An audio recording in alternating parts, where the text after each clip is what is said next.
Welcome into another episode of the Simple Mind Sports Show as we talk all the latest and greatest in Boston sports. And today we want to talk about the Drake Maye show needs to smarten up, and the Celtics are primed to shock the world because that's what we're going to be talking about. Oh, fuck, he's here. God damn it, he's here. Well, Richard, go, buddy. We're on. We're live. Let's go. What's up, you fucking cunt? Yeah, Bobby. What's up? Hi. Doing just fine. Oh, Ray's having trouble, is he? No. Wouldn't you know it? Yeah, put those glasses on. You look way better. What glasses? The ones that are behind you. Oh, I only use those to blind me from your mother's cum. Why are you being mean to me? I was nice to you. It was That's true. You were very nice. You were very nice. Oh, is that water? Good for you. You were very nice. Thank you. You were very nice. Here I am, 8:21. On the dot. We're live too, so your show is yours, buddy. Oh, great! What a fucking wonderful start. Yes. You started this with you started the show with your screen just black and spinning with a spinning wheel of death. Bobby, was this true? No, it seemed normal to me. Why was nobody talking? We were talking. Oh, I heard nobody talking. It's okay, baby. Don't worry. It's all yours now. You heard me. I came in making fun of you, but you just allowed that to happen. I did not hear you talking. It was a spinning black wheel of death. I don't see color. Welcome to Simple Mind Sports Show, Friday Rewind. Here we are live, Tuesday, October 21st. Drake Maye show needs a little smartening up, and the Celtics are primed to shock the world. We're going to do some opening takes as we always do, and I'm going to go first here this evening. I'm going to start Celtics as I assume my co-hosts are going to move on to the football spectrum.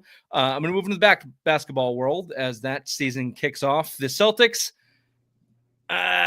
everything inside me tells me it's going to be bad this year, but I want to tell you, they're in a prime position to strongly set themselves up for future success, future championship run success. And I think this season could really cement themselves for how well they do moving forward. So I'd like to talk about that and all the players involved as the Celtics season gets kicked off tomorrow night as we record live here on Tuesday against the 76ers, in which Joel Embiid and Paul George, I assume, are not playing because I think they're both retiring on injury reserve. We'll see. Bobby, your opening take. Certainly. New England Patriots now 5 wins. They only need to go 5-5 for 10 wins for the rest of the season. Didn't see this coming. Drake Maye has been playing so well that I'm not even I can't even really believe that it's happening. And it poses an interesting question. If he's going to play the rest of the season this good, do the Patriots literally have to consider going all in while they have him on his rookie contract to try and go for it all now? He's playing so well. I didn't see this coming. It is. I'm waiting for the other shoe to drop. In some ways, it seems like it's a little bit smoke and mirrors with the plays that they're making for these touchdowns. But he's playing so well, and it's fun to watch. I hate everything about that conversation, including the sponsor by Jordan hat and the Under Armour conflict. Ray, your opening take. Thank you there, Richard. The trade deadline for the NFL is November 4th. Patriots need to make some deals, and I don't think it's on the offensive side of the ball. I got into a text exchange with Richard today. It shouldn't be on the robots. And the robots, because ChatGPT is my friend. Safety, corner, and linebacker in that order. They need to hit 2 out of the 3. Shore up this defense, shore up the depth on this defense, because I think that's the one spot on this team that is not living up to expectations. So use draft assets, whatever you got to do. Secondary is weak on this defense, and go and get some help. Certainly going to talk a lot of Patriots Titans reaction today. The blind spots that this team is giving fools like Bobo Vine and Dum Dum Ray over the past couple weeks in the dregs of the league is fascinating to me. It'll be interesting to see how quick everybody in this nation, Patriots Nation, flip-flops the second they struggle against a decent team. It'll be interesting to see what everybody says. I'm here to tell you what I say, which is the truth and the honest to God truth and probably what's right. We'll talk about that with Patriots and Titans reaction. We've got early lines. simple bets, early lines. Get them in now, get them in quick. We'll see how we're all faring there. Looks like I'm in line for a wife beater show at the end of the season. As I mentioned on the opening take, we've got Celtics 2025 preview. How does that all look? We've got this or that. Joe Mazzulla. Fuck Joe Mazzulla. Simplest minds of the week. I'm here. I'm live. We're in it. Raise a circle of death. This is the Simple Minds Sports Show. Friday Rewind live Tuesday, October 21st. Go Jordan. I got something troubling on my mind. I got something troubling on my mind. I got something. Hey, if you're watching on YouTube, you're welcome. Got a brand new room for the Jordan brand and Under Armour to flaunt their stuff. Ray, cute as a button, washed out, so we can't actually see the wrinkles in his face. Here I am. This, if you're listening on your favorite podcast platform, please subscribe, rate, review. That is now dark. Would you just turn it off? I'm pretty sure there's levels to that light that you have in front of the camera, Ray. Just click down a couple and then you'll be all set. If you're watching, listening on your favorite podcast platform, please rate, subscribe, review. There he is. You look beautiful now. Thank you. Wonderful, darling. Smash that subscribe if you could, and go ahead and check out our favorite sponsors and partners, which Ray is here to talk to you about. Yes, Richard. I love Boston sports and fan favorites. Go check them out. They got 2 locations, one in Faneuil Hall, one where's the other one? In Braintree, Mass. You can go see Tommy DeVito next Monday, Pop Douglas the following Monday, Andy Borregales in November, Alex Austin, the best corner in the league, Anthony Jennings. Wow. Interesting. Kyle Williams, if he's still on the team by then, and Del Pettis. So, yeah, go check these boys out down in Massachusetts. If any of those appearances don't work for you, I'll be releasing the appearance schedule of Ray's mom on my dong. And it's every Tuesday at 8 p.m. The Patriots versus the Titans. Patriots 31, Titans 13. The return of Mike Vrabel to Nashville. As the last several weeks have gone, it was the Drake Maye show. That's our leading story for the Patriots. 21 for 23, 222 yards, 2 touchdowns in the air, 8 carries for 62 yards.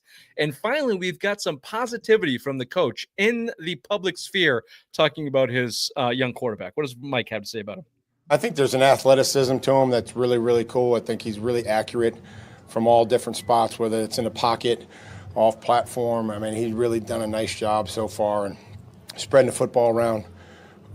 But there's an accuracy to him that's been really good for us. How do you describe his growth from your perspective? What would you say about the way he's grown? Well, I mean, there's a lot of demand there from Josh and myself, and I think he's responded to that as far as the leadership that he's had to show this offense, and kept talking about he wants to earn it. Well, I mean, I've told him that he's earned it, and I think he doesn't like something in practice, and then he gets it fixed. And if he wants a better Friday practice, then he talks about it before we go out there on Friday. And I think those guys respond to him and the things that he says and the way that he operates. A lot of good speak there from the head coach on your starting quarterback, Ray. Now top 3 in the MVP voting. Plus MVP 1,000, right? Say plus 1,000. That's right. Any initial reactions, Bobby or Ray, from the coach? This is the first time I've heard him speak positively about Drake Maye this season, outside of some cliches. So he got a game ball from Drake Maye. That's the only reason why. I think he just wanted to return the favor. As soon as Karen asked the first question, he's like, yeah, Drake Maye. He gave me the game ball. So, yeah, he did great out there. He still can't throw for 300 yards. I mean, everyone's touting him, giving him MVP credit, Loser. Yeah. Yeah. So, yeah, let's just give him his due diligence. Yeah. No, still waiting for that 300-yard game. Ray's threshold for a good quarterback is throw for 300 yards. That's goddamn right. As soon as you Not do be that, the entire offense of the team that is the catalyst for everything they do offensively. fuck it. Them, No. if their previous year's quarterback, they would be 1-6. Yeah, no, 300 yards is it. If you do that, you're in the club, baby. Then he's in the club. Then I can say, all right, Drake Maye's here. But Yeah. until then, he ain't here. He ain't here. Never mind the all-pro series more than a handful of throws. Yet again, he made this week, including with, and stop me when you want to talk about it, Bobby. I'll start with the Boutte throw to seal off that. They scored at the end of the half and scored at the beginning of half, back-to-back scores. They've been looking to do that since Brady. That was a 40-yard. I'm not going to call it a dime, more people are making more out of the throw than they are out of the catch, which I think is a Boutte's mistake. catch was nasty. The catch was unbelievable. Boutte catches everything. Now, again, this is going to get me a little bit aggravated when we talk about these wide receivers. Boutte had 3 targets, okay? And he caught one for a really nice touchdown. Every game, Boutte has. But that's his role. That's his level. That's what he does. Right. And we'll get into this conversation. But when we talk about the Patriots being all set and pass catchers, if Well, they're you not. force Boutte to do more than that, he's not going to look that good. This is the Well, I whole agree. point of having Steph Diggs in this line. This is why you're paying Steph Diggs $20 million a year. Okay. So the second he goes down, all of this looks like shit. I don't want to jump ahead into the conversations that maybe we haven't have next week. We talk about trade deadline. It's not even in the conversation here, but it is perturbing me a little bit. And we've talked about this on the text chain, how just okay people are with the wide receiver core in the New England Patriots. They're idiots. This depth and lack of depth is going to derail this team, if anything does, outside of Drake Maye getting his head bashed in, which, again, we need to talk about tonight. We'll save the trade talk for next week. But, Ray, you and I had the conversation with the robots. You think defense is the way to go at the trade deadline. I wrote that myself. They're idiots. The Patriots are winning games because they're throwing 40-yard fucking touchdowns. The second they stop throwing 40-yard touchdowns, they fucking lose games. It doesn't matter about the defense. It's about them throwing 40-yard fucking touchdowns, which they've never done. Remember he said you were bleeding from the vagina earlier? Yeah, I said he was on his period. He was a little cunty. Yeah, well, he's not wrong. But you guys were aggravating me, as you tend to do. In the collection of throws that Drake Maye is working himself into the MVP conversation, or leader of the ones down the right sideline to Mac Hollins. Second quarter, set him up inside the 10. It was a 20-yard dime in between cover 2 coverage. This was against the Bills game that we gave him all this credit for, the pass to Boutte, and when they really needed it. And he did it 3 weeks later, the same throw, basically popping it right there. I mean, that throw, that was the first real good throw he had of the game. They started slow, which we can get into, but that was the first throw he had of the game. You go, Jesus, keep it down, keep it in your pants for a second. But he immediately led to the Austin Hooper touchdown, which was not necessarily a great throw, but a great read decision from Maye. Again, it was a better play from Austin Hooper, similar to Boutte. Went up and over the guy. But Drake Maye recognizing Hooper beat him, his back is turned. I'm just going to throw it at the defender. And whether Hooper catches it or not, maybe we have a PI around the first. It's a recognition that the game is slower in that spot for Maye than a lot of other quarterbacks. That's what I thought. We're starting to develop as an NFL quarterback. You're totally correct. Like you look at these other rookies like Cam Ward, the guy on the other side of the ball. Woof. Like that is a rookie quarterback. He looked like a rookie quarterback. Drake Maye had tendencies like that last year, but he's building off of it. He's looks a lot better. I guess he's third in MVP voting. I don't know who the fuck is voting for him for third for an MVP voting, but apparently he's, of course you would, loser. But yes, he's third in MVP voting. So yes, go ahead. Name the 2 quarterbacks playing better than Drake Maye right now. Daniel Jones, Patrick Mahomes. You could put. I'll give you Daniel Jones, but Patrick Mahomes, I thought you hated him. You flip-flopping son of a bitch. So I hate him, but I can see talent, and I can. The only guy playing better than Drake Maye right now is Patrick Mahomes. Baker Mayfield was in the conversation. He lost it on Monday night in that game. Yeah. Drake and Patrick Mahomes are the 2 best quarterbacks playing right now. Daniel Jones is managing the game on a team, so put him in the conversation. But he's not doing what Drake Maye is doing. He's not throwing for 92% completion rate. He's not at 77% on balls over 40 yards. He's the best downfield thrower in the league. He's literally carrying his team offensively. Daniel Jones is not doing that. Jonathan Taylor is the best running back in the league. Daniel Jones is stealing touchdowns from that poor guy. And when they get on the goal line, it's Mahomes and Drake Maye for the best quarterback in the league right now. But I will just offer, put it in your pants. They're playing the fucking Titans and the Saints. So relax for a second. And just for a little levitativity, that's definitely a word. Look it up. Let's just take a break from this hardcore, serious conversation to hear what Mac Hollins has to say. You have said that small cats will steal your soul. Yeah. Does that go for kittens too, or just undersized cats? Really, the only cats that don't count are like big, the ones that grow up big. So lions, tigers, those ones are acceptable even when they're young. Okay. But kittens are they're just smaller than what they're going to eventually be, which is a small cat. So there's some inborn evil there too. Yeah, always. Okay, fair enough. Yeah. All you cat people out there, you can still root for him. Okay, there's a lot of upside Yeah. to this guy. And Mac Hollins will not be able I'm to play with against them. the Browns Fuck after cats. Cats are useless beings. Fuck cats. failing his drug test. Go ahead. No, he's just an ancient Egyptian. That's what they don't like the cats. They don't like the cats down there. Let's go for pussy. No, Rich I once was- drew a picture of Mike Bresnahan fucking a cat, and then I looked at it in class and laughed at it and got kicked out because I refused to give the teacher the picture. down ass bitch. Yeah. I walked past that last chance for pussy club in New Orleans, and Kyle pointed it out and made me. Giggle. I had mixed feelings because you also left me in the bathroom of that place, shitting with. I had 2 phones in my name at that point. None of them had batteries, and That's where this picture comes from, right here. very, very drunk. Right there.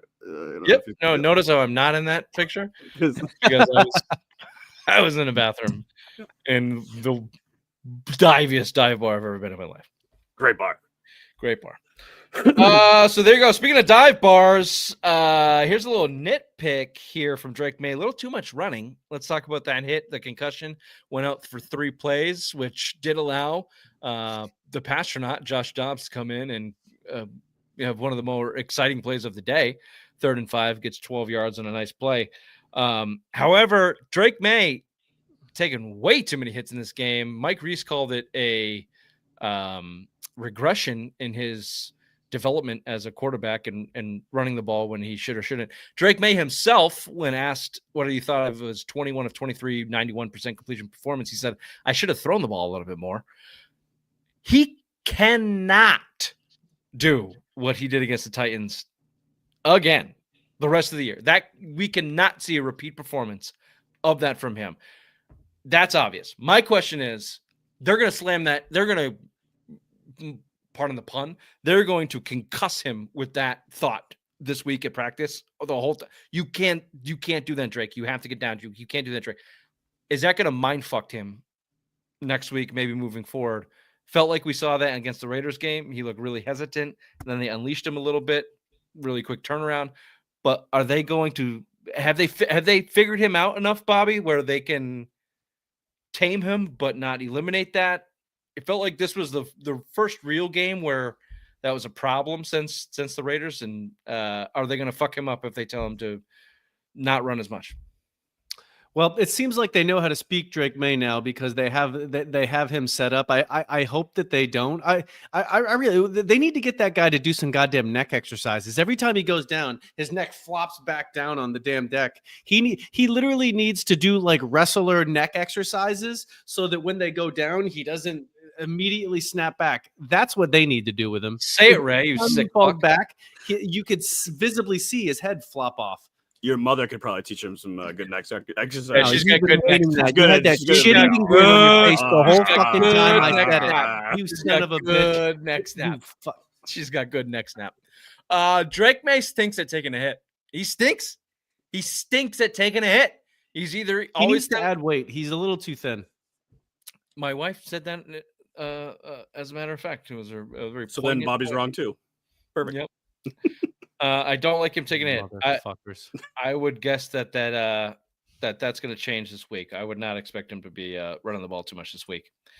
Speaking of running the ball, they came out running the ball from an offensive standpoint. Ramadam Ding Dong Stevenson, 18 carries, 88 yards, 1 touchdown, arguably one of the best games of his career on the ground. I think he's only had one. He hasn't rushed for over 100 yards in like 2 years or something stupid like that. The He almost got Bengals, it. the first game of the season last year was the best game of his career. He single-handedly won that game. There you go. That's a good point. What's the game that he fumbled away? He was having a great game. That was that against the Bengals. He fumbled the game against the Bengals 2 years ago. Right. That was right at the end of the season when they could have made the playoffs. Cost them Or the no, playoff. the season before the 4-13 with Mac Jones, and he's fumbled multiple ones away since then. But whatever. Well, he didn't fumble on Sunday. He had a really good game. It was clearly evident that they were looking to get that started.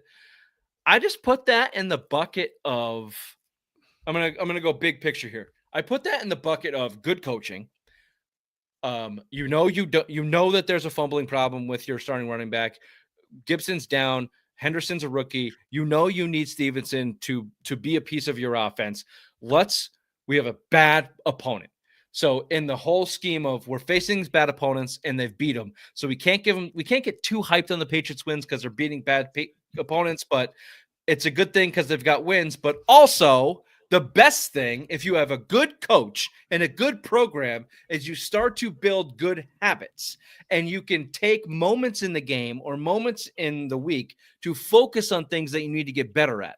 And to me, that was obvious in this game that Vrabel and the offense and the Patriots said, Titans blow.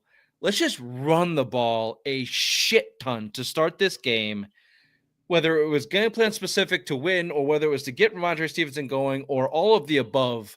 That was evident. And again, I just put it in the box of good coaching. We need to get this guy going. We need to get the offensive line going. We need to get the run game going. We know what we have in Drake Maye. And then, oh, by the way, they started slow again. So in the second half, what did they do? They relied back on what they knew they could do, getting Drake Maye moving, throwing the ball to his wide receivers and get some lead. So I just looked at that, real positive play from everybody in that, not to speak, to glaze them up too much because it's just running the ball. I get it. But like, you could see stupider coaches. You could see Drake Maye go, no, let's just throw the ball 40 fucking times. We have Drake Maye. He's amazing. They go, no. Like, let's think ahead. We're going to need this running game in December. We're going to need Ramondre Stevenson to not fumble the ball again and to not run like he's a cow with his ball in his udder. Like, let's loosen him up. During the week, he said, we need these guys to run like they're not scared to lose the ball. That's what they focused on. And it looked like Ramondre Stevenson did it. He got some more yards after the catch, after the carry, after the hit. I'm sorry. And it just looked like Vrabel comes out. He says something in midweek, and then you kind of see it during the game. And it's kind of refreshing to see. You can kind of put points together. Like they're working on stuff, and it's working. And it's against bad competition, but that's what you do against bad competition. That's why you have preseason games and scrimmages to work on shit and get better. So when the competition matters, you've worked on it and you can apply it. So what you're trying to say is that he's going to have 2 fumbles this week against the Browns. Got it. Thank you. That's not what I'm trying to say. What I'm trying to say is we're going to take a quick break from the Patriots talk here and throw it over to headlines with the obvious one.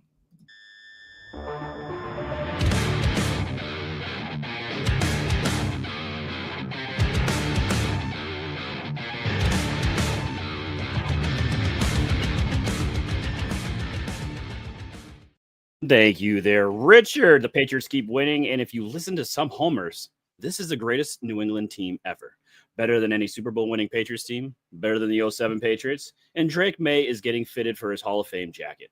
Even though he has never thrown for over 300 yards, but still, he's getting fitted for his jacket. Patriots start off slow, but they beat the Titans 31-13 in Vrabel's return game to Tennessee. Patriots take on the Browns at home next Sunday at 1. The World Series is set. Bobby, that's the championship series for baseball as the Toronto Blue Jays punch their ticket after defeating the Queens Mariners. Blue Jays try to take down the juggernaut LA Dodgers starting Friday in Toronto. Dodgers are the heavy favorites. Bruins come crashing down to reality. Thank God. After starting off strong, the Bruins are now on a 4-game losing streak and looks like, how I predicted, shit. They host old friend Brad Marchand tonight and the defending champs Florida Panthers at 7.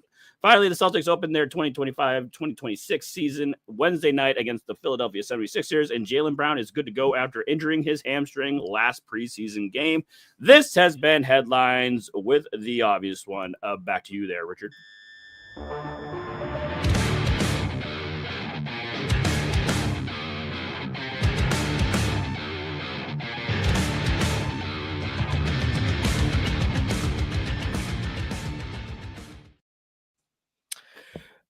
The Patriots defense is weak. Let's just call it what it is. They are a weak portion of this team, at least to start the game. And I would say a big reason why their defense improves as the game moves on is because of their offense. We've seen this in Patriots teams in the past, in the NFL in the past. When your offense puts pressure on the other offense, they tend to squander, especially against bad teams like the Titans and Cam Ward, which makes your defense look better because they can't run their normal offense. That lines up. I'm sure they said that perfectly. But in a vacuum, this team is just lacking talent. We've talked about it since the preseason, since last season, all year. In the middle of this field, linebackers of the safety is hot garbage. It was again evident. Cam Ward started this game 10 of 11. 10 of 11, including a 40-yard bomb to however you pronounce the rookie's name. DK. No, the other one. DK was crushing him, but the Aoyama, Adiyamar, You have it right. he burnt them and rookie Craig Woodson, Michigan man, Bobby, on a single high safety coverage. Cal. Craig Woodson went to Cal. Yep. Yep. All right, baby. They're both dumb, yellow, stupid college teams. Craig Woodson, watch that replay. It's a single high safety. They run him. It's a big, long dig. Craig Woodson has his hips turned to the right side of the field, which is where all the coverage is. And Auermeyer just dekes him and the cornerback, which I think is Marcus Jones. Jones. Yep. To just the most wide open space in the fucking field, which as a safety is your job to cover. If Marcus Jones is covering this side of the field and you're the safety deep, you cover that side of the field. It's not that fucking hard. Well, apparently it is. Holy shit, their safeties blow. Mhm. So if I don't get my wish, if they don't go sign a Lockett or somebody to push Demario Douglas down the pecking order, then I will come to Ray's side of the fence almost.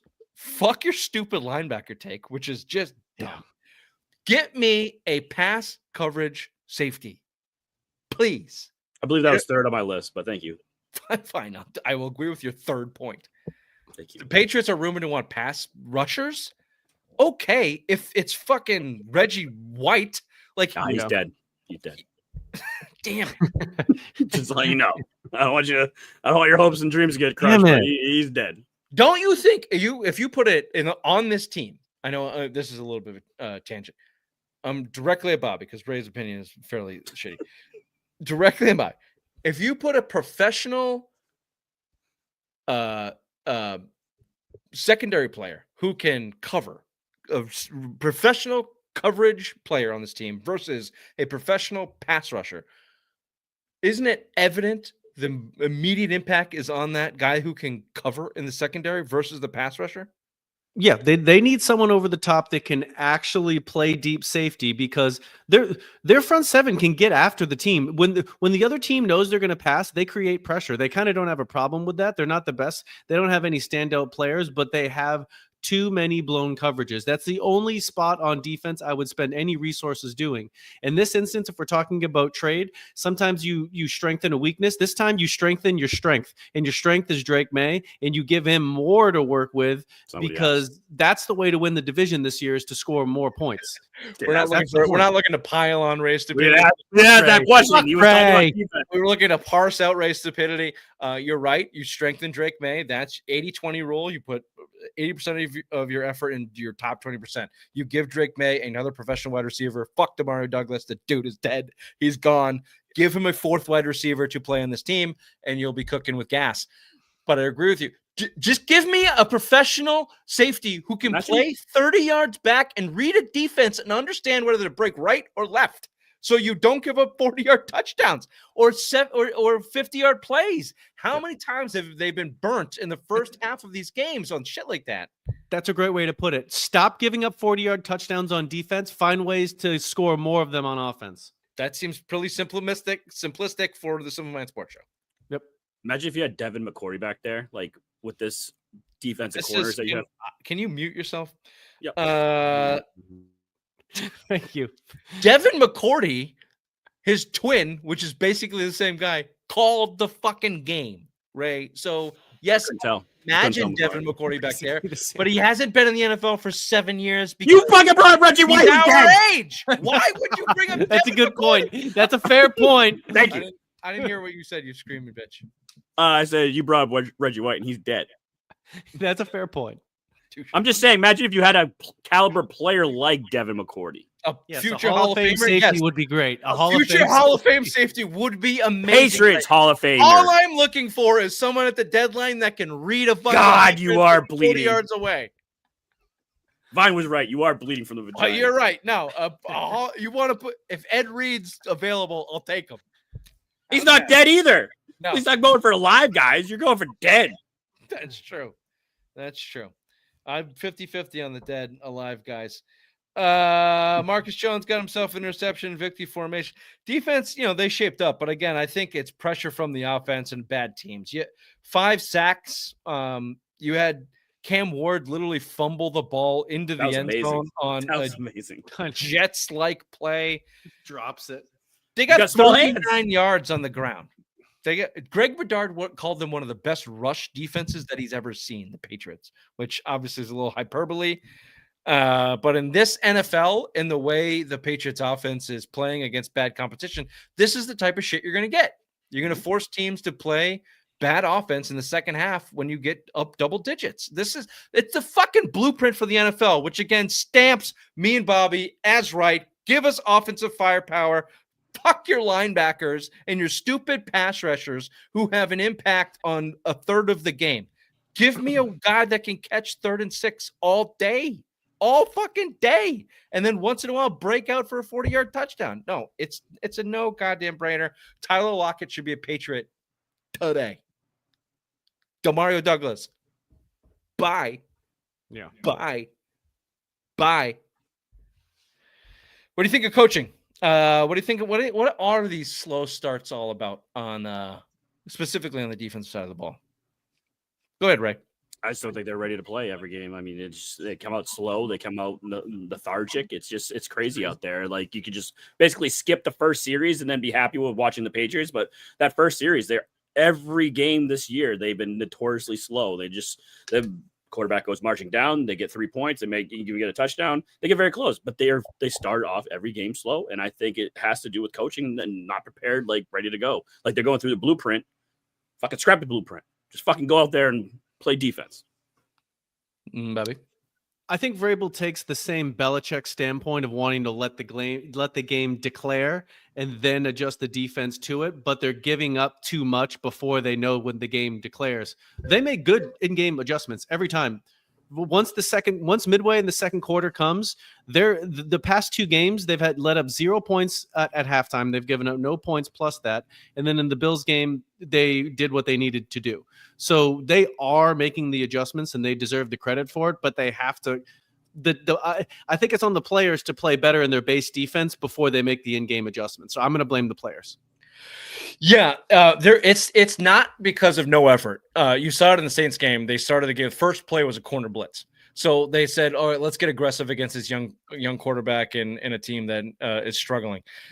They play way too much zone, and they don't have enough talent in the middle of the field. And that's what you're saying. And you've seen different starts to the game, and none of it really work. Bobby, you're right. Once they settle down, they have good enough coaching to adjust. But let's not forget, they also lost their defensive coordinator to cancer. So that's in any other scenario, if without Drake Maye on the team making a leap to MVP, that's a lead story. To lose your defensive coordinator to cancer is a pretty big deal. I'm sure they're still dealing with that.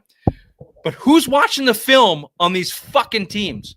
Who's watching the film on these guys to see, here's what we're going to take away? And can I get Christian Gonzalez on the best wide receiver on the field and play some man-to-man goddamn coverage and just man up, as Ray Pitt said, just fucking D up to start the games once in a while? You have to play a soft covered zone and give up 6 to 10 That's how points. they started the Bills game. The past 2 weeks they've played soft. They played up on the Bills the whole game.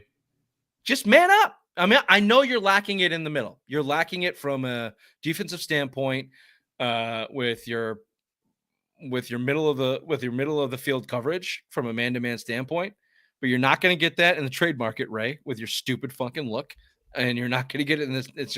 But you have to do it. You have to figure out a way to scheme up around that, or just shadow coverage your cornerbacks. It's been the Patriots. We've seen the Patriots do this time and time again with their top end cornerbacks and not great play in the middle of the field. So you know what they did have though, Ray? What's that? Devin McCourty. He did. If you've got two guys on the outside that can just strap up in a decent slot corner, and you've got a free safety that can call all the shots, you basically need 4 guys to play man to man. 5 guys if you really want to be good. But if you got the safety up top playing center field, you're in a pretty good spot. They don't have that guy. What was that year that he had like 8 interceptions and he was just like always getting the ball like everywhere? Every time the quarterback threw, it was just like he was in the right spot. Well, his rookie year, he had 10 interceptions as a cornerback. No, I think it was when he was started playing safety. He had like a season where he had like 8 interceptions. Like every time the ball was thrown, he was just like in the right spot. I don't know. My I memory remember when Darnold was on the Jets, Sam Darnold threw him like 3 interceptions a game. My memory of Devin McCourty was not as a ball hawk, but as constantly being right where the ball was as it was about to be caught, and being a disruptor on that. And that's what you need from that position, you know? And that's why he'll be a Hall of Famer. If we can get one of those, we'll be in good shape. Ray, you're 100% right on that. I mean, if we get Richard White. Let's go on. Let's throw it over to headlines. I'm sorry, headlines. Let's get some early lines right after this.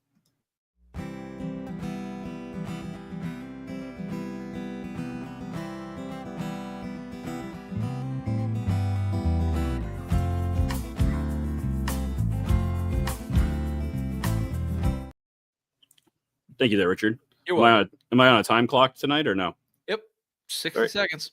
Very good. Last week, Bobby had the best week. Nope, lied. Rich did. Rich is now 12 wins. Ray has 14, and Bobby still leads with 17. Week 8 is now here. First game, we got Bears 4-2 traveling to the Ravens, who are 1-5 and are favored by 6.5. 59 degrees, and Baltimore is 2-4 versus the spread this year. Bobby, who do you got? The Ravens are favored by 6.5. Yes, sir.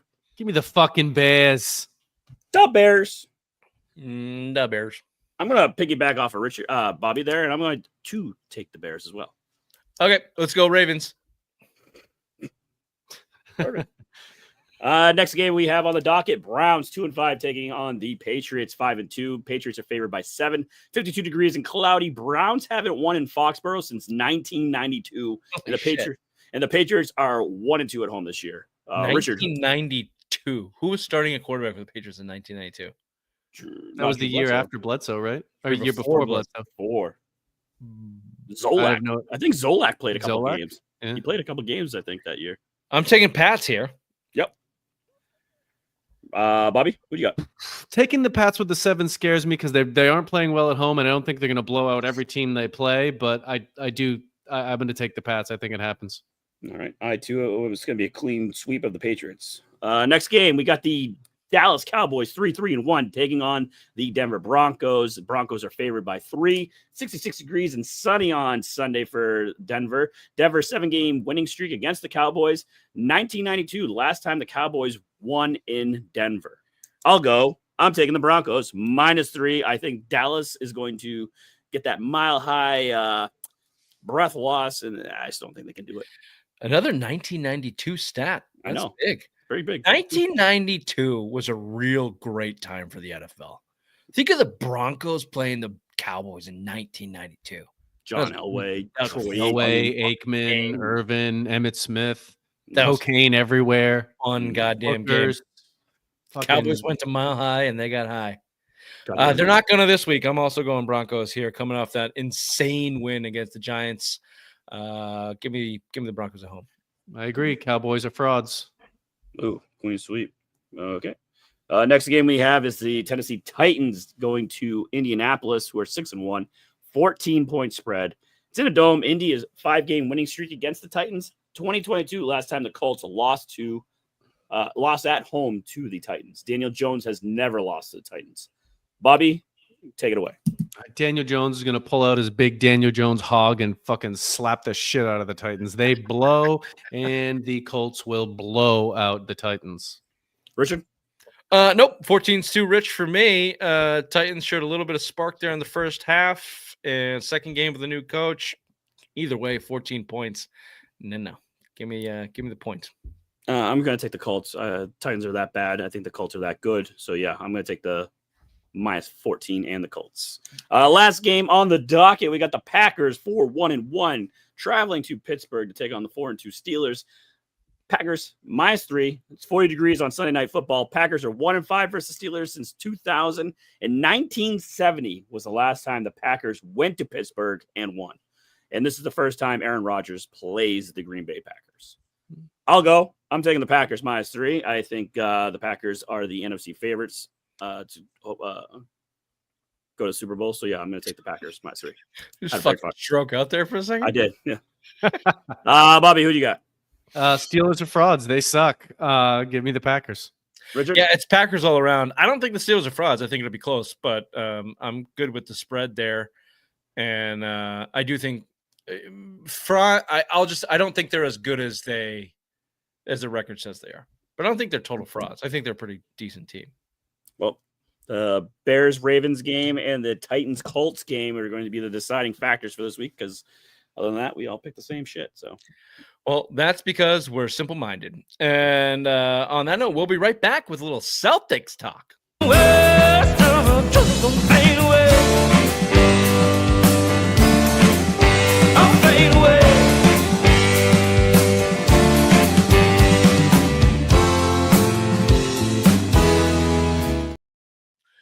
The NBA season is upon us. The Celtics kick off the season against the 76ers on Wednesday, as we record here live on Tuesday. The Sixers are going to start their season and probably the rest of their franchise without Joel Embiid. Is that anyone want to? He's scheduled to start. He is scheduled to start. Bullshit. Is he really? He is. Paul George, however, is on the injury report and probably won't play. Is that guy ever going to he's stealing money. The Paul George? 76ers Oh, yeah. have got to be one of the most, I don't know what the right word to describe their franchise is, because they're a historic franchise. They're not like the Browns or the fucking Lions. Where they've won in the past and they've been competitive. They've put good teams together. Blood city like Philadelphia. Their GM is heralded across the league, but this Joel Embiid era is one of the most pathetic. I mean, I don't blame it on 70. I guess what I'm getting, I don't blame it on 76ers. I blame it on Joel Embiid. And I've called Joel Embiid a loser dog since he came into the league. Been proven right every single time. This guy's you talk about frauds. This guy's a fraud. And he bleeds through that franchise. They've lost Jimmy Butler, James Harden. James Harden. Name the all-stars that have come through that franchise with this guy, and they've fallen short. They've never even made an East Finals, the 76ers with Joel Embiid. Nope. Pathetic. You should retire, you fucking bum. And then you go play for the U.S. team, which we don't do politics on the show. So whatever you want to think about that, and wherever he's from, whatever countries he's from. But China. But he fucking, gets whatever documents he needs to get to go play for the U.S. team in that Olympics, which he's kind of barely used. He's kind of forced in there. Frankly, if he played Tatum over Embiid, they'd probably blow out the rest of those teams in the Olympics, but they were shoehorning Embiid in, and then he gets hurt and doesn't play the entire year last year. It's like, what a fucking joke. Anyway, we're here to talk about Celtics. Just to remind everybody where we're at. Jason Tatum will not be starting the season. He blew his Achilles, but he is on yes, he blew his Achilles. I keep saying ACL when I mean Achilles, but I said Achilles. That was correct. You are correct. He is on a record pace, faster than the Steph Diggs recovery. Even faster than KD, right? KD came back in like 10 months, I believe, or no, I think he's a little bit longer than, but yeah, he's on that trajectory. Jesus trajectory. Like so many taps and poly. Did you guys watch that video or Instagram thing I sent you? I got a little grossed out by it. Thank you. It was an actual video of them and what it looks like a infographic of what they actually do when they surgically repair an Achilles tendon. It just whips off, and they stick threads in it with bolts and shit and strap it all together. How that guy, anybody walks after that is unbelievable. I don't want to glaze up Tatum too much. Who knows? But he's expected back in March. So they're saying February. Or wait, when's his birthday? March. So yeah, that's when he wants to come back. He wants to come back Yeah, he He wants wants to come back for his birthday. He wants to come Early back. March. Should be a nice little birthday present there for him. In the offseason, they did lose Drew Holiday, of course, Al Horford, Luke Cornett, Kristaps Porzingis, also JD Davidson, G League MVP, was waived. Meh. They drafted Hugo Gonzalez, Amari Williams, and Max Shulga. They added Chris Boucher from the Raptors, Luke Garza from every other team he's been on, just Josh Minot, and Anthony Simons was traded for in the Drew Holiday trade. They also retained or re-signed Torrey Craig and whatever that deal consisted of. Just to stick on the offseason, some of the regrets. So Luke Cornett signed a 4-year deal, $40.7 million, little over $10 million to keep Luke Cornett, which Luke Cornett's not going to blow anybody away. But when we get to what the Celtics lineup looks like and what their front court is for $11 million, I'll take Luke Cornett. I'll take Luke Cornett kind of all day, especially from a culture standpoint and what he can provide. And then Al Horford left for 2 years and $11.6 million deal. When asked about it, Horford said that he left for financial reasons and also because basically he didn't think the Celtics could compete for a championship. Fuck Al Horford now. Go on. Anything else? Anything else on the Cornett deal? I mean, I don't understand why we let Cornett go. I thought he was playing extremely well down the stretch, and even in the playoffs. Like, he had a real nice repertoire with Peyton Pritchard and Derek White. Like, he was always like getting those putbacks and all that stuff. So yeah, it's a bummer that we lost those two, and what we have to replace them is, as Bobby would say, oh, woof, woof, woof, woof, woof, woof, woof, woof. Yep. We know why we don't have them anymore. It's so they didn't have to pay the luxury tax, and they're waiting to reload on their second run when whatever they feel it's necessary to make that move for it. Yeah, so I've got some quotes here from Brad Stevens. Did an interview with the Athletic that talked about his offseason, and they were constricted from the second apron in the timing of deals that they could make and the free agency things that they could do, and maybe that got in the way of the Luke Cornett thing. The Al Horford, I think we've learned Al Horford is a professional and in every sense of the word. And when the biggest deal is on the table, he's going to take it. And I think he got that from the Warriors, and he took it. If you think the Warriors have a better chance to win the NBA championship than the Celtics this year, you're probably right, but not by that much. They've got the oldest starting lineup in the league in a stacked West. So don't tell me you're championship driven, Al, when you're leaving for $6 million or so a year, when you could have taken maybe 2 to 4 or something with the Celtics to stay here. I hope we get like the 7th seed and like Golden State doesn't even make the playoffs. Well, you might get more than that. I'd like to talk about that. Before we do, let's just stick on this offseason and what Brad Stevens had to say about it. Here's some quotes here from The Athletic.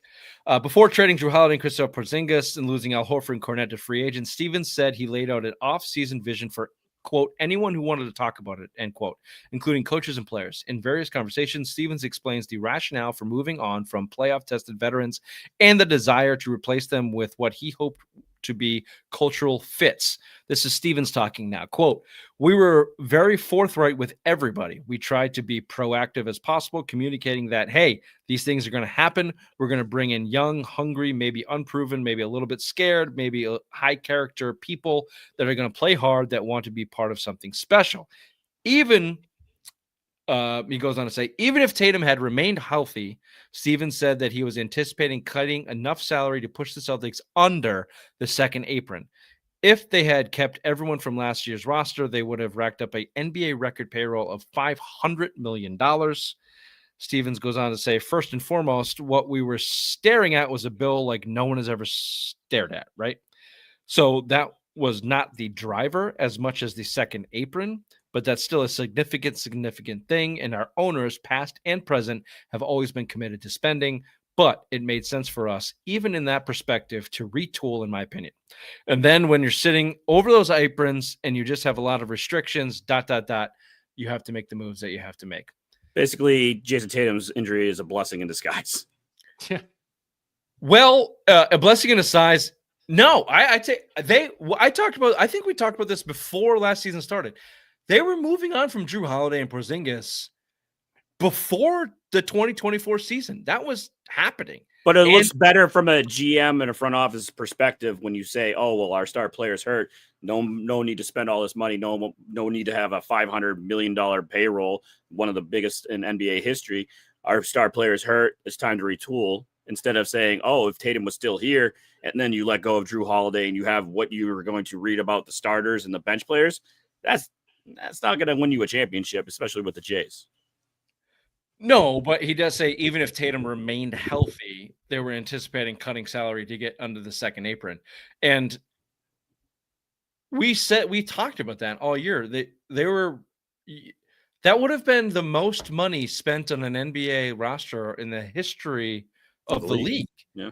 Including Steph Curry's 4-time champion Warriors. Yeah. Nobody's going to do that. Whether it's a new owner or not a new owner. So if you want to be one of these critics about spending money or just it's not my money, spend the money, you can, but you can also live in the world of realism. And they're not going to spend $500 million on a roster, especially when you get bounced in the second round by the fucking Knicks, which was happening whether Tatum got hurt or not. When he got hurt, they were losing that game. It was happening. They were going to lose that game, and they were going to be down 4-2, 3-1, whatever it was. They were going to lose that series against the Knicks, whether Tatum got hurt or not. So yes, Ray, it's a nice cushion of cover to operate under. Jason Tatum's hurt. Everyone thinks this season is lost. There's way too many fucking people screaming tank. You can't tank. No, you can't do that. That's loser mentality. Never tank. First of all, it's loser mentality. Second of all, you have too many good players to tank. You have to trade Jaylen Brown and Derek White to actually tank. Or you only have to have one good player to not tank in the NBA. It's so hard to tank in the NBA. You have to be so bad. You have Peyton Pritchard, Jaylen Brown, and Derek White, and Anthony Simons, which is new to us, but he's a 20-point a game scorer in the NBA. You have too many good players to tank. You can't tank. Let me just sum up this point, and we can get your opinion on it and move on to the next points. My opening take was they are in a position to start to stack building blocks for their next championship window with Tatum and Brown, which will be kind of in the end of their prime careers, whatever you want to call that, going into their 30s. Stack good habits, understand what you have on this team, build on that, bring Tatum back late, maybe make a little playoff push, go get yourself some front court help and some depth in the guard position for 2027. And Jason Tatum and Jaylen Brown and Derek White and your guys should be good enough to, again, compete for the championship in 2 years. And you can use this year to build on that. Not tank and get some fucking stupid 5th pick rookie. That's dumb. Build on good habits and maybe create a different way to win games other than chucking 45 to 75 threes a game, which I'll get to in a second. Anyone else want to comment on Brad Stevens' comments there in the offseason, Bobby? Yeah, Brad Stevens is saying what we think he was going to say, and that he's just going to sit back and wait for whenever the best opportunity is to make a move with what the assets that they have. We don't know what it's going to be, but we know it's coming. So here's your starters. Going into the league, you got Peyton Pritchard, a point guard, Derek White, Jaylen Brown. Your front court may be the worst in the league. You've got some combination of who they signed, Chris Boucher from the Raptors, who is a veteran, Neemias Queta, who's been in the league, been on the team for a while, obviously. Had a good run with Portugal in the International League this summer. Anthony Simons looks to be coming off the bench as a scoring option. Sam Hauser, we know. Luke Garza, a new signing, a journeyman, kind of a iffy player there. Josh Minot, high energy guy. Hugo Gonzalez, the first round draft pick. Baylor Shireman, we saw a little bit of. Tillman, Amari Williams, Jordan Walsh, Max Shulga, Tillman, you're getting to the end of the bench there. It's for sure the worst front court in the league. Bums. A lot of bums. What we're hearing out of them is they're going to adjust the way they play the game, and what they want to do is run. Here's one more quote here from Stevens and Mazzulla. Quote, if you're going to have to reset and retool, this is Stevens, what you're trying to do is just trying to give yourself a chance to be opportunistic if that presents itself. Kind of what you just said, Bobby. Stevens said, we live it. We knew it was coming. And, it wasn't the most fun summer for a GM or a front office person, but we knew that was part of the pain of A, going all in the last couple of years, and B, making sure we give ourselves a chance to continue to be opportunistic around our young core. And our core is still young and very, very good. Around that core, the Celtics have reinvented themselves. Based on all indications throughout training camp and preseason, they intend to adopt a radical different playing style, Bobby. Without nearly as much established talent, they're hoping to beat opponents with waves of energy. Certain areas they have struggled in, for the most part, with Mazzulla's tenure, such as forced turnovers and offensive rebounds, now rank among their biggest emphases. Mazzulla appears likely to employ a rotation of 10 or more players with a reliance on short stints that each player can give a maximum effort the entire time they're on the court. What does that sound like? That sounds like Coach Hayes telling us what we're going to do in fucking 8th grade because we fucking sucked, okay?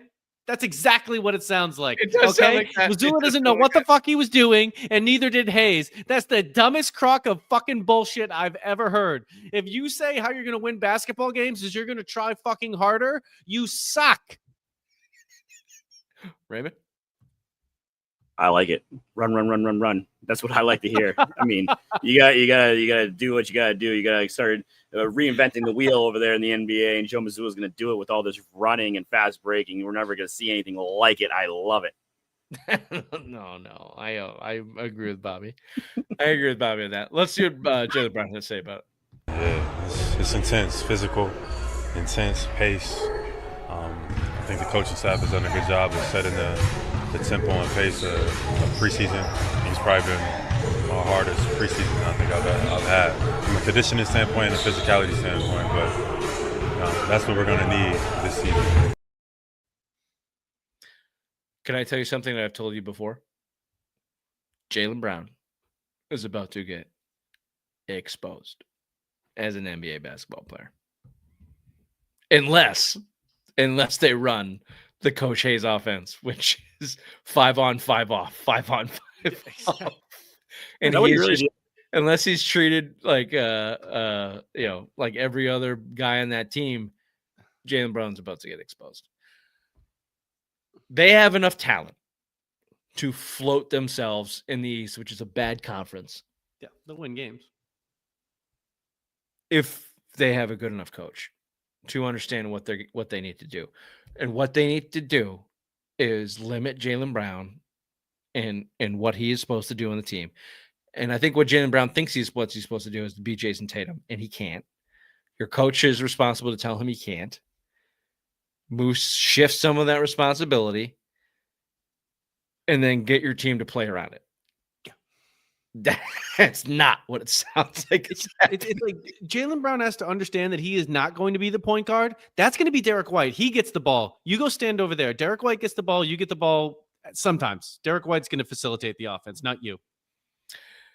To be fair, and to put a little optimism on this, if you want to believe in advanced analytics, usage rate, if you want to believe in that in the preseason, I know it means a whole lot of nothing. Derek White was head and shoulders above the use of anybody else on usage rate on this team, brought the ball up in 29% or something on usage rate for Derek White, was averaging like 22 points. His net rating off the court when he was off was negative like 1,000 or something. Massive indicator of the success on this team. And I think that's pretty obvious because what you said is right, Bobby. He needs to initiate all of the offense, and Jalen Brown more or less needs to stay in his role. He needs to stay in the more or less the exact role he was in with Tatum, except a few more touches a game because he's a better option than everybody else on that team when it comes to the offense getting initiated. And the only thing we can hope for outside of run is Tom Thibodeau was at practice this week, and he says, "Hey, dickhead, you shot it 60 fucking times from 3, and you shot it 32%. It wasn't that hard to defend you. You should just fucking let you shoot because you suck at it. Drive the lane and see what happens. Or if you have an 18-point lead, go to the rim or do something other than spread the ball 5 wide and shoot 40 fucking threes in a quarter. And it's it's hard to defend a team with that much talent. I'm pretty sure Tom Thibodeau said that. I think they got audio of it. We don't have it, but if we did, I'm pretty sure that's what it would say. That would be great if he was just fucking trolling him all practice about how he fucking waxed him in the playoffs. He should. He should. I will give them a little bit of credit. I will give Missoula a little bit of credit. He is insane. And he is going to wear his welcome thin here. Like a guy like that does not stay forever. So you can count on that, Bobby. He won't be here forever. But also a guy like that, that guy doesn't stay forever. That guy generally also does not bring in the coach that beat him in the playoffs. Fair point. So there is a little bit of that, like, not quite, I don't know want to call it humbleness, but it's almost like self-awareness, exerting insanity, where he's so confident through his insanity. He's like, sure, bring this fucking guy in, see what this idiot has to say. Yeah, he might have beat me, but I don't care. Like, can I say something real quick? It's gonna be interesting because Sam Cassell took the Georgia Tech job this year, so he's not gonna be on the bench. And remember how we were always thought Sam Cassell was the one taking Joe Mazzulla down, being like, hey, just chill out. Like, yeah, I know you're crazy, but he was like the sane guy trying to talk the crazy guy down a little bit. They don't have that this year. So I'm wondering how crazy. Did he take that last year? No, it's just off. He was with the team this year and then left. Okay. Well, we shall see. Let me just do here's a quick exercise. Oh, before I do that, this is more important. How much do you guys believe in the tax implications on the team and the new ownership? So right now, their current tax bill is $39.5 million. They have cap allocations for $206.6 million towards their salary. The luxury tax is $188 million. So they're paying $206 million for their team. The luxury tax is $188. They have to pay $40 million in taxes if they stay under that tax. $40 million comes out of Chisholm's pocket. I'm saying this simplistic for Ray. Anthony Simons, just for an example, his cap hit is $27 million. Write it down, Ray. If they trade him by the trade deadline, they do not get those tax hits. They save $40 million. Do you believe they will do that? And how much of it hinges on their success plus versus Jason Tatum's trajectory to return to the team? He gone. I don't think they want to pay that money. I don't think Chisholm wants to pay that kind of cash, especially his first year owning the team. So yeah, I think Anthony Simons is going to be gone come the trade deadline for sure. I think they'll trade him if the return that they get back is still a movable asset for future big pieces that they want. I think if they can get the win-win situation, they do it. You think they'll sacrifice the $40 million if they can't get a suitable return? No, I don't think they'll just do a straight salary dump. No, I think they only do it if the piece that they get back can be used to then get the superstar that they ultimately want. Yeah, I agree. I halfway agree with both of you. I don't think it's about getting the superstar next. I think all of the implication is on whether they can win with Tatum coming back or what position they're in at the deadline. If Jaylen Brown gets hurt and they're out and they're 500, Simons is gone, they'll dump him. They'll salary dump him. They'll get under the luxury tax, which is not insignificant. Which is not an insignificant thing. Again, they're in repeater tax. They're paying 3 times the amount of money it takes over that than most teams are to keep players. So if you go back this year, if you're a 500 team or less and Jason and Tatum and Brown is hurt or something and it doesn't look like you're going to compete, dump him. Reset. Give yourself the financial security to move forward for the next 3 years into the luxury tax. That totally makes sense. If they're competing, if Jaylen Brown's good, if they're great, Anthony Simons averaging 22 off the bench, keeping him. You better not fucking trade that guy. You better compete. That will be the indicator on Do we have a John Henry as an owner, or do we have a 2020 John Henry, 2025 John Henry? Do we have a 2020. 2004 John Henry? Are they going to spend, or are they going to make some money? That'll be an indicator. So keep an eye out on that. We've got some other things there, but we'll save. We got a long Celtic season. I want to get right back here to this or that with Chief Bobby.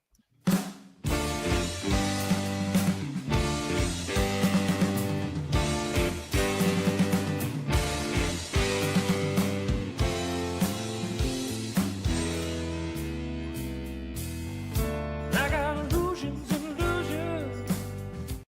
I think this is a solid lineup of questions. I think you'll find it very entertaining. I have one bonus at the end. Go ahead. Good. Would you rather power your house with solar power or coal power? Solar, because I don't have to do any work. I don't want to be shoveling any coal into a fireplace or some sort of steam furnace. So give me the solar, because that's the laziest man's ways out. When I initially read this, I thought the first word was plow, and the only word I thought of was your mother, and I'd like to go with that. I'd like to plow my house with your mother, Vine, and I'd like to leave it at that. You can't read. It doesn't look like plow, so you're dyslexic. He says what he The said. answer is How dare you? coal, because there is something called cloudiness, and if I'm shoveling fine coal up Ray's mother's ass, my lights will always be on. So that's what I want. That shoehorned that one. That was There's a bad. man named Dion that used to call it shoving coal up Ray's mother's ass. Drake Maye or Justin Herbert? Who you want? Drake Maye. Oh, you could have put a lot of names on the other side of Justin Herbert for me. Justin Herbert is, I think, a bona fide bust. I think he is I think he is a loser. I think He is a loser. I agree. I think Yes, he's a loser. Is he a loser, or does he play for a loser franchise? Well, that Little might both. be a thing. It might be a thing. If Phillip Rivers played for the Packers, would he be a better quarterback? Maybe. Probably. Maybe it's a Chargers thing, but Justin Herbert is a fraud. Justin Herbert to the Dolphins in the offseason. Even worse. You heard it here first. Even worse. Mhm. Talk about that going downhill. Mm-hmm. We're all in agreement on Drake Maye. Yeah. Oktoberfest beer or the pumpkin beer? Give me a pumpkin head. No. Pumpkin So head. dumb. So dumb. With Too a nice sweet. rim. With a nice rim. You are so queer. Yeah. That's so dumb. One of those I want to throw up. It was a thing. It's not anymore. Like a true Oktoberfest, just a good Oktoberfest. is the answer Nothing here. I've been drinking. I've been texting you, Ray, about it all morning. What it's doing to my asshole. The fire of That's what you've been Satan's drinking? fucking anus. That's what Oktoberfest will do to you. And then give it to me. All. Yep. You can't have it until September. Though. They start selling that shit in August. No, it's like the weather has to turn. Start You have to drinking. be, yeah, you have that. The leaves have to start turning before you can start drinking. You got the Christmas sales yet, there, Ray? Nope, not yet. The monks I haven't know, sent it I out yet. looked today. I The looked. cry at small things all the time, or have a period 2 days a month. Richard, do you want to go first? Sure, yeah. A period's nice. Everyone understands when it's hitting, and they're a little bit Nicer. more give you a little more space and a little more. Yeah, give me the period twice a month. Yeah, I think I'll go period 2. I'll just put like a sock over my dick so it doesn't get all over the place.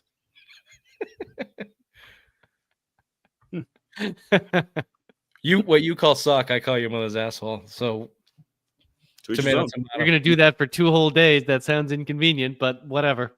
You've never seen her type. It's O positive.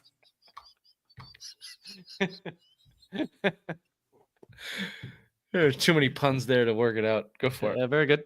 Classic debate: Stromboli or calzone? Calzone. Stromboli, you fuck. Calzones are overrated. I don't I think like I know what a stromboli is. It's like Stromboli almost is like a pizza it's roll. They like roll it. flat down, where it's like a pizza sandwich. Yeah. Is it smaller than a calzone? No, it's Well, like long. whereas the calzone is like this big like piece of bread with the things in between it. A calzone is like the pizza dough, but like tight like a sandwich, like a panini, but pizza dough all around. Got it. Yeah. I'm gonna go calzone here. If I'm gonna get into that kind of thing, just give me the calzone.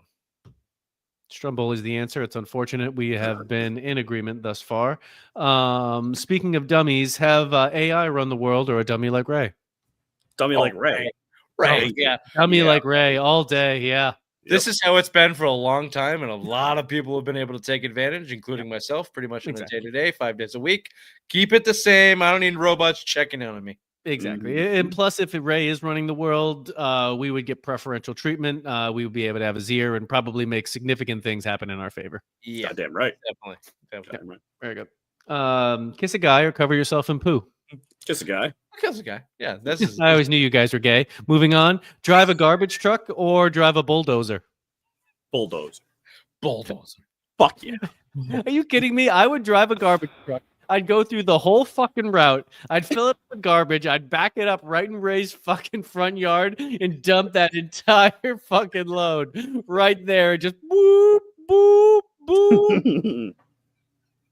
That's funny because I dumped my entire load on your mother's chin last night. No.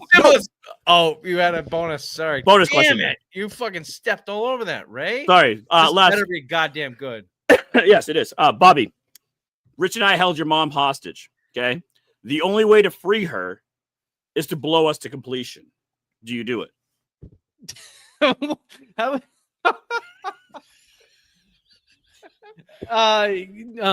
Is there any other? Oh no! What? He's perplexed. What? What was that fine? What'd you Yeah, ask? that's fine. Yeah, I'll blow you. Gay. We'll be right back on Simple Spies right after this. Oh, back to school to prove to Dad that I'm not a fool. But I will say, I don't know if you can tell by looking at me, I do have family members with Down syndrome. It almost got me. I dodged it, but it nicked me. Bit of a day walker myself. Are you stupid or something? I'm as stupid as stupid does. You failed that test, fine. You just went right to blowing. Like Rich had like several questions, very good questions, and then answered it. Rich, not gay. Vine, gay. Which is fine. That's fine. If you're gay, like that's a really easy question to answer. And but I get more out of it. I'm also blowing, but I get to kill Ray after. Yeah. He asks questions. I don't have to swallow. I get to spit on his dead corpse. So wait, you blow him to completion, hold it in your mouth, kill him, then spit? That's right. And then me and my mom walk out. Just call it negotiation, Bobby. I just got a visual of you holding it and then killing him. Yeah. I'm gonna stab him in the neck with a soldering iron. With your mouth. I'm gonna wait till he bleeds out. I'm gonna fuck him.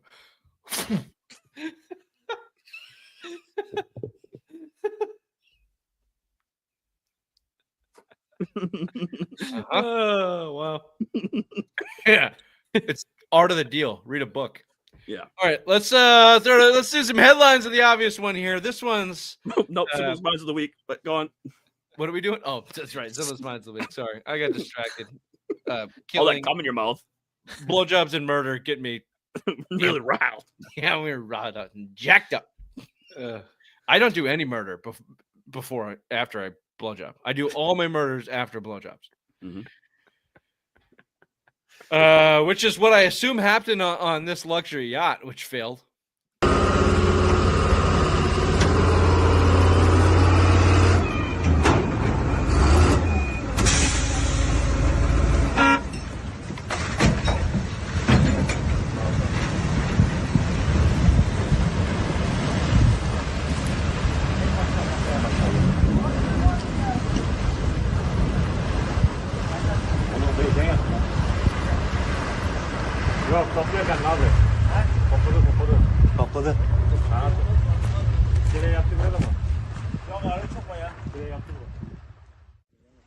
I think they forgot to plug the hole.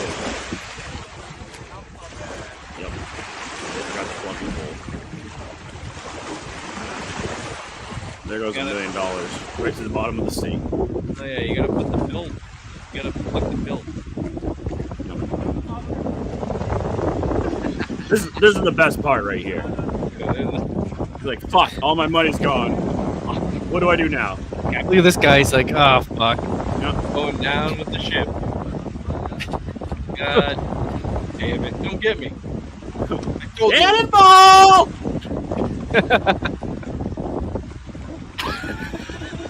He kept his shoes on. What an idiot. That's all he has now. He has nothing, no more money. It's No nice. more yacht. It's nice to see that the 1%ers go down. Who was the asshole rich guy that lost that yacht? Some guy in Turkey. Some hair Who's doctor, the asshole? probably. Look at that. Just do the big beginning of that video again. Look at where they're launching it. These luxury yachts are not launched from beaches. Okay. Just show yeah, it looked like some dirt patch shithole of wherever it was.